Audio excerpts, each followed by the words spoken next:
అందరికీ నమస్తే అండి.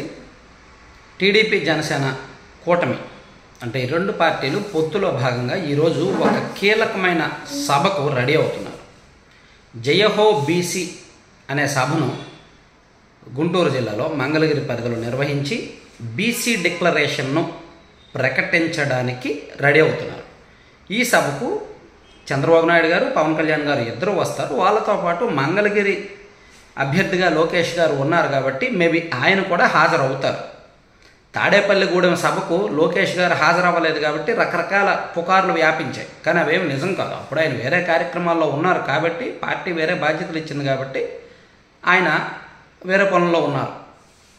సో ఈరోజు మీటింగ్ అయితే మాత్రం లోకేష్ గారు హాజరవుతారు. ఎందుకంటే ఆయన సొంత కాన్స్టిట్యున్సీ మంగళగిరి నుంచి ఆయన పోటీ చేయబోతున్నాడు కాబట్టి. ఇక బీసీ డిక్లరేషన్ అనేది జయహో బీసీ అనే సభ టీడీపీ జనసేనకు చాలా ఇంపార్టెంట్. ఎందుకంటే వైఎస్ఆర్ కాంగ్రెస్ పార్టీ పూర్తిగా బీసీలు, ఎస్సీలు, ముస్లిమ్స్ ఓట్ల మీద ఆధారపడి ఉంది. వైసీపీ సామాజిక సాధికారత, సామాజిక న్యాయము, సామాజిక పదవులు, బీసీ కార్పొరేషన్లు, బీసీలకు మేము ఎక్కువ పదవులు ఇచ్చాము, బీసీలకు మేము ఎక్కువ ఎమ్మెల్యే సీట్లు ఇచ్చామని చెప్తున్నారు. కరెక్టే, ఆ వాదనలో కూడా నిజం ఉంది. ఇప్పుడు చాలా పెద్ద పెద్ద సీట్లు, మైలవరం లాంటి seat, Palnadu MP seat, Kandukur లాంటి సీటు, ఏలూరు ఎంపీ సీటు, ఇలాంటివన్నీ పెద్ద పెద్ద సీట్లు కూడా బీసీలకు ఇచ్చారు అంటే ఖచ్చితంగా వైఎస్ఆర్ కాంగ్రెస్ పార్టీ ఒక స్ట్రాటజీ, ఒక వ్యూహాత్మక పన్నాగంలో ఉంది. సో ఆ పన్నాగంలో టీడీపీ అండ్ జనసేన చిక్కుకోకూడదు అంటే వీళ్ళు కూడా బీసీలకు ఏం చేస్తారు అనేది చెప్పాల్సి ఉంది. వైసీపీ పదవులు ఇస్తుంది, దాన్ని ఎవరు కాదనట్ల. అయితే ఆ పదవుల వెనక పెత్తనం ఉందా లేదా? ఇప్పుడు కార్పొరేషన్ పదవులు ఇచ్చారు, కార్పొరేషన్ చైర్మన్ పదవులు ఇచ్చారు. ఆ కార్పొరేషన్ చైర్మన్లు ఏమైనా పెత్తనం చేస్తున్నారా? వాళ్ళకి ఏమైనా సొంతంగా నిధులు ఉన్నాయా? ఒక్కో కార్పొరేషన్కి ఒక 10 కోట్లో 20 కోట్లో ఇచ్చి, అరే బాబు మీరు ఖర్చు పెట్టండి, మీ కార్పొరేషన్ పరిధిలో మీ కులంలో పేద కుటుంబాలను ఆదుకోండి అని ఏమైనా చెప్తున్నారా? బీసీల కుల వృత్తులను ఏమైనా ఉద్ధరిస్తున్నారా? లేదు. సో ఒకటి మాత్రం నిజం, ఒక బీసీగా నేను చెప్పగలను, రాష్ట్రంలో వైఎస్ఆర్ కాంగ్రెస్ పార్టీ బీసీలకు పదవులు ఇవ్వచ్చుగాక, పదవులు ఇస్తుందిగాక, అది నిజమే. కానీ బీసీ కుల వృత్తులను ఆదుకోవడంలో, బీసీలను ఆర్థికంగా పురోగతి చూపించడంలో, వాళ్ళకు కావాల్సినవి అందించడంలో ఫెయిల్ అవుతుంది.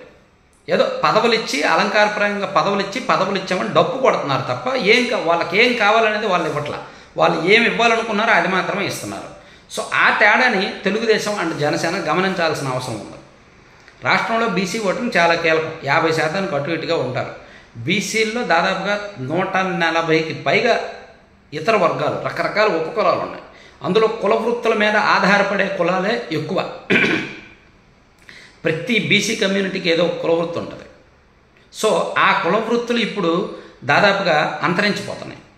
ఇప్పుడు పద్మశాలి, దేవాంగ కమ్యూనిటీ ఉన్నారంటే ఒకప్పుడు మగ్గాలు ఎన్ని ఉండేవి 20 సంవత్సరాల కిందట, ఇప్పుడు ఎన్ని ఉన్నాయి? దాదాపుగా 20 సంవత్సరాల కిందటికి ఇప్పటికి 75% మగ్గాలు తగ్గాయి.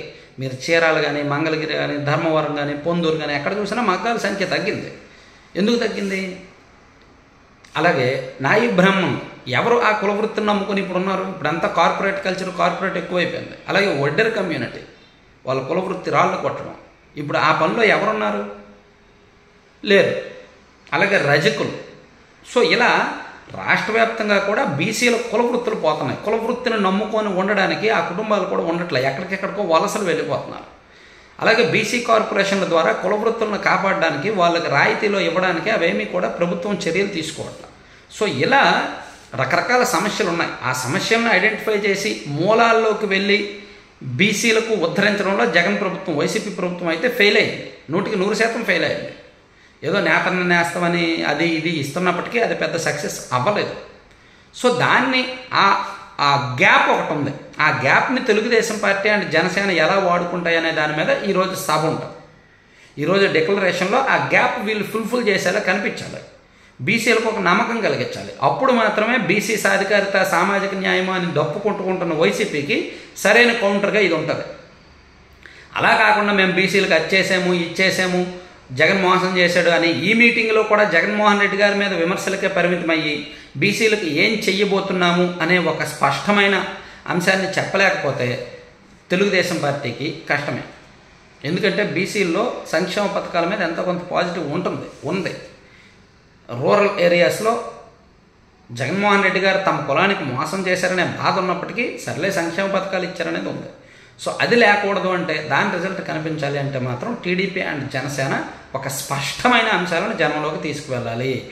ఈ డిక్లరేషన్ అనేది అత్యంత కీలకం. మరి దీని మీద ఎలా కసరత్తు చేశారు, ఏం చెప్తారనేది ఆ మీటింగ్ అయిపోయిన తర్వాత మనం డిస్కస్ చేద్దాం. Thank you.